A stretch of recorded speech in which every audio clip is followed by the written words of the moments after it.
Welcome professionals. આજે આપણે real estate development વેલ્યુએશનના સૌથી શક્તિશાળી છતાં સંવેદનશીલ સાધન વિશે વાત કરીશું.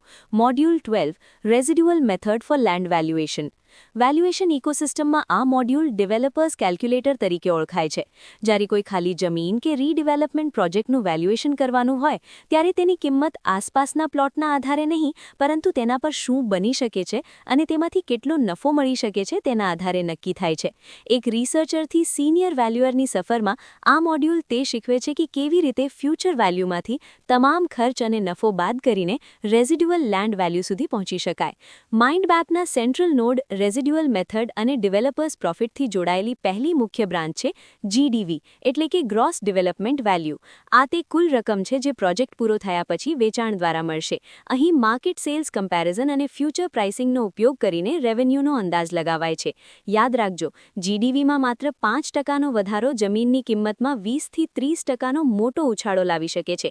તેથી અહીં ચોકસાઈ અત્યંત અનિવાર્ય છે. બીજી મહત્વની બ્રાન્ચ છે ડેવલપમેન્ટ કોસ્ટ્સ. આમાં બાંધકામ ખર્ચ એટલે કે કન્સ્ટ્રક્શન કોસ્ટ્સ, આર્કિટેક્ટ અને લીગલ જેવી પ્રોફેશનલ ફીઝ અને જમીન ખરીદવા માટે લીધેલી લોનનું વ્યાજ એટલે કે ફાઇનાન્સ કોસ્ટ્સનો સમાવેશ થાય છે. ભારતીય પ્રેક્ટિસમાં ઘણીવાર ફાઇનાન્સ કોસ્ટનો અંદાજ કાઢવામાં ભૂલો થાય છે, જે જમીનની વેલ્યુ ખોટી રીતે વધારી દે છે. હવે ડેવલપર્સ પ્રોફિટ બ્રાન્ચ પર ધ્યાન આપો.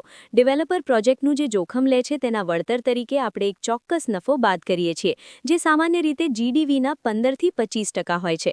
પ્રોફેશનલ જજમેન્ટના કિસ્સામાં જો પ્રોજેક્ટ સ્લમ રીડેવલપમેન્ટ જેવો અત્યંત જોખમી હોય તો પ્રોફિટ માર્જિન વધારવું જોઈએ, જેથી જમીનની વેલ્યુ વાસ્તવિક આવે.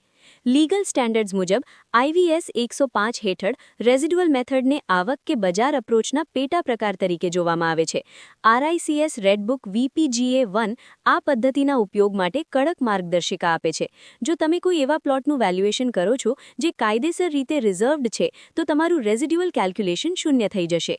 રેડ ફ્લેગ્સ બ્રાન્ચ આપણને પ્રોજેક્ટના સમયગાળા એટલે કે ટાઇમલાઇન્સ અને અતિ આશાવાદી એક્ઝિટ વેલ્યુ સામે ચેતવે છે. જો પ્રોજેક્ટ 3ના બદલે 5 વર્ષ ચાલે તો વ્યાજ ખર્ચ વધી જશે અને જમીનની કિંમત ઘટશે.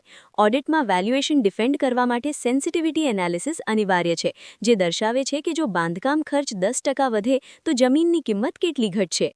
મુંબઈના રીડેવલપમેન્ટ અને ઇન્ડસ્ટ્રીયલ પ્લોટ કન્વર્ઝનના કેસ સ્ટડી પરથી શીખવા મળે છે કે કન્ટિન્જન્સી એટલે કે આકસ્મિક ખર્ચ ગણવો અત્યંત જરૂરી છે.